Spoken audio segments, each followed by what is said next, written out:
দর্শক, আমরা এখানে সরাসরি দেখতে পাচ্ছি ডক্টর ইউনূসের পদত্যাগের দাবিতে ডক্টর ইউনূসের বাসভবন যমুনার সামনে হাজার হাজার শিক্ষার্থী এবং আওয়ামী লীগ অবস্থান নিয়েছে। দর্শক, সরাসরি দেখতে পাচ্ছেন। আর শুধু কথায় নয়, কাজে বুঝিয়ে দেওয়ার সময় এসেছে ভারতের। যা খবর পাচ্ছি, শেখ হাসিনাকে ক্ষমতায় বসাতে এবার আর দেরি করবে না ভারত। আওয়ামী লীগ নতুন ভাবে আর একটা প্ল্যান সাজাইছে। আওয়ামী সভানেত্রী শেখ হাসিনাকে প্রধানমন্ত্রী হিসেবে দেশে ফিরিয়ে আনার জন্য তাদের এই প্ল্যান টু সক্রিয় হচ্ছে। তিনটা টার্গেট নিয়ে তারা এগোচ্ছে। পাল্টা একটা গণঅভ্যুত্থানের সৃষ্টি করা, যার মাধ্যমে ফের প্রধানমন্ত্রী হিসেবে দেশে ফিরে আসতে পারেন শেখ হাসিনা। বাংলাদেশের একটি মানবাধিকার সংস্থা বর্তমান অন্তর্বর্তীকালীন সরকারের বিরুদ্ধে মানবাধিকার লঙ্ঘন, সংখ্যালঘুদের নিরাপত্তার অভাব সহ গণতন্ত্রের বহু দুর্বলতার বিষয় তুলে ধরেছে তাদের একটা প্রতিবেদনে। রুহুল কবির রিজভী তিনি যে বক্তব্য দিয়েছেন, সেই বক্তব্যে অনেকেরই টেনশন হওয়ার কথা, সরকারেরও দুশ্চিন্তা হওয়ার কথা যে কোন রকমের নির্বাচনটা দিয়া আমরা রাজনৈতিক সরকারের হাতে ক্ষমতাটা ছেড়ে দিই। দিতাম এটা বোঝে না, পাগলারে জিলাপি দিও না। The power of student. এই মুহূর্তে সাধারণ শিক্ষার্থী নাকি অন্য কোনো গুপ্ত শিক্ষার্থী, তাও একটা প্রশ্ন। তবে দুধ কা দুধ পানি কা পানি সামনে চলে আসছে। সাধারণ শিক্ষার্থীরা যদি প্রটেস্ট করে দাঁড়ায়, তাহলে আসলে আমাদের যে ছাত্র দল বলেন, ছাত্র লীগ বলেন, ছাত্র শিবির বলেন, তাদের ক্যাম্পাসে টিকে থাকা কতটা অসহায়কর একটা পরিস্থিতি তৈরি করতে পারে।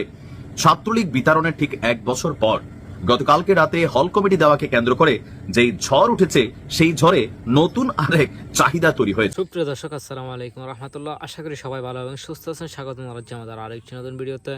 সুপ্রিয় দর্শক মন্ডলী, ভিডিওর থাম্বনেল টাইটেল ভিডিওর কিছু অংশ বিশেষ দেখে আপনারা ইতিমধ্যে ধারণা করতে পেরেছেন আজকের ভিডিওটি কতটা গুরুত্বপূর্ণ। সুপ্রিয় দর্শক, আসুন আমরা কথা না বাড়িয়ে সেই সম্পূর্ণ বিস্তারিত আলোচনা দেখে আসে। তার আগে আপনাদের হতে ছোট্ট একটা রিকোয়েস্ট, যারা আমাদের চ্যানেল এখন নতুন, চ্যানেলটি সাবস্ক্রাইব করে লাইক কমেন্ট শেয়ার করে আমাদের সাথেই থাকুন। প্ল্যান সেটা ভেস্তে যাওয়ার পরিপ্রেক্ষিতে আওয়ামী লীগ নতুন ভাবে আর একটা প্ল্যান সাজাইছে। আওয়ামী সভানেত্রী শেখ হাসিনাকে প্রধানমন্ত্রী হিসেবে দেশে ফিরিয়ে আনার জন্য তাদের এই প্ল্যান টু সক্রিয় হচ্ছে, এরকম একটা খবর ছাপাইছে যুগান্তর। সেই সংবাদটা আপনাদেরকে দেওয়ার জন্য আসলাম। এখানে বলা হয়েছে, অন্তর্বর্তী সরকারকে উৎখাত করে ভারতে অবস্থানরত সাবেক প্রধানমন্ত্রী শেখ হাসিনাকে দেশে ফিরিয়ে আনার আগস্ট রিটার্ন হিট প্ল্যান ভেস্তে গেছে। যদিও এই পরিকল্পনা বাস্তবায়নে ধাপে ধাপে ছিল ভয়াবহ সব নাশকতার সব। দেশবিরোধী এসব ষড়যন্ত্র নস্যাৎ করতে বিশেষ ভূমিকা রাখেন আইন শৃঙ্খলা বাহিনীর একদল দেশপ্রেমিক পেশাদার কর্মকর্তা। এই টিমে সেনা ও পুলিশ বাহিনী সহ গোয়েন্দা সংস্থার সমন্বিত টিম নানানভাবে রাত দিন কাজ করছে। এর ফলে এখন বলা যায় ষড়যন্ত্রকারীদের অর্থাৎ আওয়ামী লীগের প্রথম দফার অপতৎপরতার ছক একে একে ব্যর্থ হয়েছে।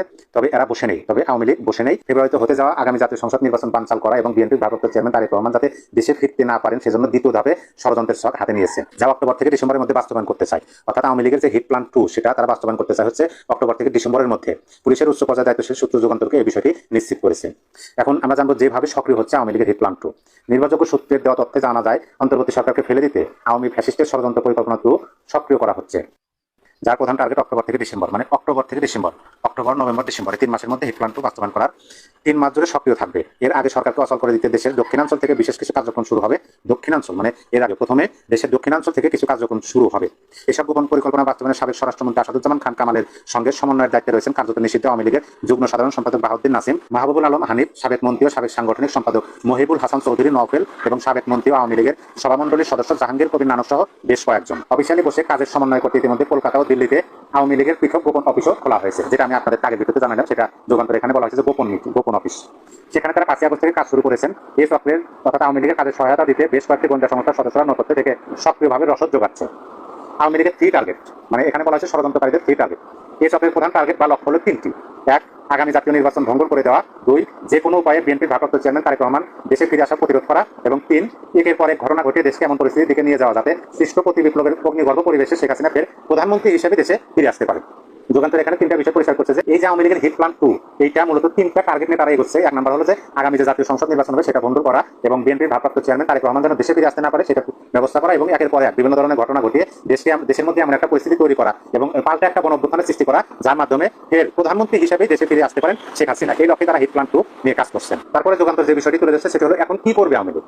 প্রথম দফার ষড়যন্ত্র পরিকল্পনা বাস্তবায়নে আওয়ামী লীগের মাস্টারমাইন্ডরা যেসব পদক্ষেপ নিয়েছিল তার অনেক কিছুতেই তারা সাফল্য পেয়েছে। সব বিষয়ে তারা ব্যর্থ হয়েছে তাই না, তারা যে সমস্ত পরিকল্পনা ছিল তার মধ্যে অনেকগুলোতে তারা সাফল্য পেয়েছে। এখন তারা প্রথম দফার সফলতা ও ব্যর্থতাকে কাজে লাগিয়ে এবার আরো নিখুঁত অ্যাকশন প্ল্যান সাজাতে চান। সূত্র মতে তাদের প্রথম দফার অ্যাকশন প্ল্যানের সফলতার মধ্যে রয়েছে বিপ্লবী সরকার গঠন হতে না দেওয়া, গণঅভ্যুত্থানের সামনের সারিতে থাকা সমন্বয়কদের অনেকের মধ্যে বিভেদ ও সন্দেহ সৃষ্টি করা, একাধিক গ্রুপে বিভক্ত করে ফেলা, নানান পদ্ধতিতে বিতর্কিত করা, রাজনৈতিক শক্তিগুলোর মধ্যে দূরত্ব সৃষ্টি করা, একে অপরকে প্রতিপক্ষ বানানো, আওয়ামী লীগ, যুবলীগ ও নিষিদ্ধ ছাত্রলীগ সহ দলের বিভিন্ন পর্যায়ের অপেক্ষাকৃত কম বিতর্কতে দিয়ে গণঅভ্যুত্থানের বিভিন্ন শক্তির মধ্যে অনুপ্রবেশ ঘটানো, আওয়ামী লীগ যেসব ভুল করে ক্ষমতা ছাড়া হয়েছে সেসব ভুলের পথে বিএনপিকে ঠেলে দেওয়া, প্রশাসনের সর্বস্তরের নীরব আওয়ামীপন্থীদের বিশেষ পন্থায় কাজে লাগানো এবং একইভাবে ব্যবসায়ী, বুদ্ধিজীবী, সাংবাদিক ও কালচারাল সেক্টরে টিকে যাওয়া চতুর সাইলেন্ট গ্রুপকে ধীরে ধীরে সক্রিয় করে তোলা। এই নিচের অংশটুকু হয়তো তারা কাজ করবে, কিন্তু প্রথমে যেটা বললো যুগান্তর যে এই কাজগুলো তো আমার মনে হয় যে হয়ে গেছে অলরেডি। যেমন ধরেন এখানে যুগান্তর বলছে যে এখন তারা প্রথম দফার সফলতা এবং ব্যর্থতাকে কাজে লাগিয়ে এবার আরো গতবারের চেয়ে আরো নিখুঁত অ্যাকশন প্ল্যান সাজাতে চান তারা। সূত্র মতে তাদের প্রথম দফার অ্যাকশন প্ল্যানের সফলতার মধ্যে রয়েছে বিপ্লবী সরকার গঠন করা, যেটা অলরেডি তারা সফল হয়েছে, যে বিপ্লবী সরকার যেন গঠন হতে না পারে। তারপরে সফল হয়েছে গণঅভ্যুত্থানের সামনের সারিতে থাকা সমন্বয়কদের অনেকের মধ্যে বিভেদ সন্দেহ সৃষ্টি করা, সেটা তারা সফল হয়েছে। একাধিক গ্রুপে বিভক্ত করে ফেলা, সেটাও তারা সফল হয়েছে। নানান পদ্ধতিতে বিতর্কিত করা, রাজনৈতিক শক্তিগুলোর মধ্যে দূরত্ব সৃষ্টি করা, এটা আমরা দেখেছি সফল হয়েছে। এক অপরের প্রতিপক্ষ বানানো, একে অপরকে প্রতিপক্ষ, যারা এতদিন ঐক্য ছিল, ঐক্যবদ্ধভাবে আওয়ামী লীগের বিপক্ষে কাজ করছে, তাদেরকে প্রতিপক্ষ বানানো, এটাও আওয়ামী লীগ সফল হয়েছে। আওয়ামী লীগ, যুবলীগ, নিষিদ্ধ, ছাত্রলীগ সহ দলের বিভিন্ন পর্যায়ের অপেক্ষাকৃত কম বিতর্কিত গণঅভ্যুত্থানের বিভিন্ন শক্তির মধ্যে অনুপ্রবেশ ঘটানো, এটাও তো আমার মনে হয় সফল হয়েছে। আওয়ামী লীগ যেসব ভুল করে ক্ষমতা ছাড়া হয়েছে সেসব ভুলের পথে বিএনপিকে ঠেলে দেওয়া, এটা হয়তো তাদের প্ল্যান বির অংশ হিসাবে এখানে যুগান্তর প্রকাশ করছে। প্রশাসনের সর্বস্তরের নীরব আওয়ামীপন্থীদের বিশেষ পন্থায় কাজে লাগানো এবং একইভাবে ব্যবসায়ী, বুদ্ধিজীবী, সাংবাদিক এবং কালচারাল সেক্টরে টিকে যাওয়া চতুর সাইলেন্ট গ্রুপ, অর্থাৎ আওয়ামী লীগের পক্ষে যারা আছেন ব্যবসায়ী, বুদ্ধিজীবী, সাংবাদিক এবং কালচারাল সেক্টরে টিকে যাওয়া চতুর সাইলেন্ট গ্রুপকে ধীরে ধীরে সক্রিয় করা হচ্ছে। আওয়ামী লীগের প্ল্যান বির বা হিট প্ল্যান 2 এর কাজ হবে, এটাই যুগান্তর বলতেছে। বাংলাদেশের একটি মানবাধিকার সংস্থা বর্তমান অন্তর্বর্তীকালীন সরকারের বিরুদ্ধে মানবাধিকার লঙ্ঘন, সংখ্যালঘুদের নিরাপত্তার অভাব সহ গণতন্ত্রের বহু দুর্বলতার বিষয় তুলে ধরেছে তাদের একটা প্রতিবেদনে। আইন এবং সালিশ কেন্দ্রের এই প্রতিবেদনে বলা হয়েছে যে বর্তমান সরকার একটা দুর্বল সরকার হয়েছে এবং এই দুর্বল সরকারের অধীনে প্রত্যাশা মতো কোনো কিছু অর্জন হয়নি। সেই অর্জন না হওয়ার মধ্যে তারা অনেক কিছু এনেছে, মানুষের মৌলিক অধিকার, কথা বলার অধিকার, সংখ্যালঘুদের নিরাপত্তা, সুশাসনের অভাব, নানা বিষয় তারা তুলে ধরার চেষ্টা করেছে। নানা বিষয় তুলে ধরার চেষ্টা করার মাধ্যমে এই সরকারকে ব্যর্থ সরকার হিসেবে আখ্যা দেওয়ার চেষ্টা করলো এবার বাংলাদেশের অন্যতম বড় একটি অর্গানাইজেশন, মানবাধিকার সংগঠন আইন এবং সালিশ কেন্দ্র। আইন এবং সালিশ কেন্দ্রের রিপোর্টে কি বলা হলো, কি বলতে চাইলো তারা? দুর্বল আইন শৃঙ্খলার ব্যবস্থার মধ্যেও অনেক বেশি মানবাধিকার লঙ্ঘনের ঘটনা ঘটছে। কি বলতে চাইলো তারা সেটা একটু বুঝে নেওয়া যাক। তারা বলছে গত বছরের জুলাইয়ের বিদ্রোহের পর এই দিনেই দায়িত্ব গ্রহণ করেছে, অর্থাৎ গতকালকে যে 8 আগস্ট ছিল, সেই 8 আগস্ট উপলক্ষে তারা এই প্রতিবেদনটা প্রকাশ করেছে এবং সেখানে জনগণের প্রত্যাশা পূরণে ব্যর্থ হয়েছে এই সরকার। কারণ আইন শৃঙ্খলার অবনতির মধ্যে বাংলাদেশ মানবাধিকার লঙ্ঘনের মুখোমুখি হচ্ছে। বাংলাদেশে মানবাধিকার লঙ্ঘনের ঘটনা ঘটছে, এই 1 বছরে সেটা আরো তীব্র হয়েছে, সেটা বলার চেষ্টা করছে। এক বিবৃতিতে তারা বলছে আগস্ট মাসে দেশটি একটি ঐতিহাসিক গণঅভ্যুত্থানের সাক্ষী হয়েছে, যার নেতৃত্বে সরকারি চাকরিতে কোটা ব্যবস্থা এবং কর্তৃত্ববাদী দমন-পীড়নের বিরোধিতাকারী শিক্ষার্থীরা ছিল। এই বিদ্রোহের মূলে যেটা ছিল ন্যায় বিচার, মানবিক মর্যাদা এবং গণতান্ত্রিক অধিকার দাবি, নিপীড়ন, বৈষম্য, দুর্নীতির বিরোধিতা করে শিক্ষার্থীরা রাস্তায় নেমেছিল। যে অধিকার বাস্তবায়নের জন্য তারা রাস্তায় নেমেছিল, সেই অধিকার এখন পর্যন্ত বাস্তবায়িত হয়নি, তেমনটাই বলা হচ্ছে। এতে আরো বলা হয়েছে এই যে আন্দোলন কেবল একটি রাজনৈতিক রূপান্তর ছিল না, বরং মানবাধিকার রক্ষা এবং মত প্রকাশের স্বাধীনতা, রাষ্ট্রীয় জবাবদিহিতা নিশ্চিতের ব্যাপারও ছিল, যেগুলো ঘাটতি দেখা যাচ্ছে। সেখানে বলা হচ্ছে যদিও হতাশাজনক, সত্য হলো যে আন্দোলনের পর ক্ষমতা গ্রহণকারী অন্তর্বর্তীকালীন সরকার জনগণের প্রত্যাশা পূরণ করতে ব্যর্থ হয়েছে। অর্থাৎ এই সরকারকে পুরোপুরি ব্যর্থ বলছে আইন এবং সালিশ কেন্দ্র। তারা বলছে হেফাজতে মৃত্যু এবং বিচার বহির্ভূত হত্যাকাণ্ডের সাথে সাথে নির্বিচারে গ্রেপ্তার অব্যাহত রয়েছে। অর্থাৎ হেফাজতে কারাগারে মৃত্যুর ঘটনা ঘটছে, বিচার বহির্ভূত হত্যাকাণ্ড অর্থাৎ মব জাস্টিসের কথা বলা হচ্ছে, সেটা ঘটছে, এবং নির্বিচারে গ্রেপ্তার অর্থাৎ বিরোধী মত দমাতে নির্বিচারে গ্রেপ্তারের ঘটনা ঘটছে, সেটা বলছে, যা পূর্ববর্তী সরকারের দমনমূলক কৌশলের কথা মনে করিয়ে দেয়। অর্থাৎ আগের সরকারের বিরুদ্ধে যে অভিযোগ ছিল সেই একই কর্মকাণ্ডগুলো এই সরকারের আমলে হচ্ছে বলে তারা বলছে। দেশ জুড়ে জনতার সহিংসতা উদ্বেগজনকভাবে বৃদ্ধি পেয়েছে। রাজনৈতিক উস্কানি বা সামাজিক অস্থিরতার কারণেই হোক, যে কারণেই হোক না কেন, এই ধরনের কার্যকলাপের ফলে অসংখ্য মৃত্যু এবং আহতর ঘটনা ঘটেছে। আইন প্রয়োগকারী সংস্থা এবং সংশ্লিষ্ট অন্যান্য প্রতিষ্ঠানগুলো এই ঘটনাগুলো প্রতিরোধ বা সমাধান করতে ব্যর্থ হয়েছে, যা মানবাধিকার অবস্থা নিয়ে গুরুতর উদ্বেগের। আইন এবং সালিশ কেন্দ্র আরো বলছে যে বর্তমান পরিস্থিতির আরেকটি উদ্বেগজনক দিক হলো ধর্মীয় সংখ্যালঘুদের ক্রমবর্ধমান দুর্বলতা এবং নিরাপত্তাহীনতা। জনগণ মানবাধিকারকে সম্মান করে এমন একটি অন্তর্ভুক্তিমূলক ব্যবস্থার আশা করলেও জাতিগত ধর্মীয় সংখ্যালঘুদের বিরুদ্ধে আক্রমণ, হুমকি, নিপীড়ন কেবল বৃদ্ধি পেয়েছে। ধর্ম অবমাননার অভিযোগে সংঘবদ্ধ আক্রমণের ঘটনার কথা তারা বলছে যে এই সংঘবদ্ধ আক্রমণ বেড়েছে। এছাড়াও তারা নারী স্বাধীনতা ব্যাপারে কথা বলেছে, যেটা খুবই উদ্বেগজনক। বলা হচ্ছে যে আন্দোলনের অগ্রভাগে, গত বছরের আন্দোলনের অগ্রভাগে নারীরা থাকলেও নারীদের উপরে হামলা, হয়রানি, অপমানের প্রকাশ্য ঘটনা বেড়েছে, অর্থাৎ বেড়েছে, এটা বলছে, আগের তুলনায় বেড়েছে। অন্যদিকে ধর্ষণ, যৌন সহিংসতা ও পারস্পরিক নির্যাতন শিরোনামে প্রাধান্য পাচ্ছে বিবৃতিতে, এমনটাও বলা হচ্ছে। অবশেষে বিএনপির জ্যেষ্ঠ যুগ্ম মহাসচিব রুহুল কবির রিজভী তিনি যে বক্তব্য দিয়েছেন, সেই বক্তব্যে অনেকেরই টেনশন হওয়ার কথা, সরকারেরও দুশ্চিন্তা হওয়ার কথা যে কোন রকমের নির্বাচনটা দিয়া আমরা রাজনৈতিক সরকারের হাতে ক্ষমতাটা ছেড়ে দিই।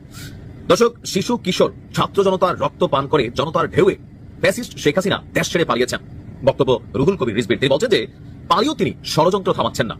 কলকাতায় অফিস খুলেছে বাংলাদেশ আওয়ামী লীগ, এমনকি বাংলাদেশ বিরোধী ষড়যন্ত্র সেই কলকাতার অফিস থেকে বসেই তিনি পরিচালনা করছেন। রুহুল কবির রিজভী সে আদায়া, আমার খেয়াল আছে এখনো, সর্বশেষ যখন বিএনপির কেন্দ্রীয় পার্টি অফিসের সামনে তিনি দাঁড়াইতেন, পুলিশ এবং রুহুল কবির রিজভীর মধ্যে একটা টানাটানি খেলা চলতো, দৌড় দিয়ে ভিতরে ঢুকতেন, বেরোতেন। এই যে দিনগুলো দেখেন, কোথায় সে আজকে পুলিশের সেই কর্মকর্তারা? আজকে আব্বা ডাইকা, দাদা ডাইকা, নানা ডাইকা রিজভী সাহেবের পায়ে চুম্মাইতে মুরব্বী মানুষ চামড়া চোমড়া উঠে গেলে সেগুলো কিন্তু 4টা সমান করে ফেলবে যদি বাংলাদেশে থাকে, চাকরিতে থাকে।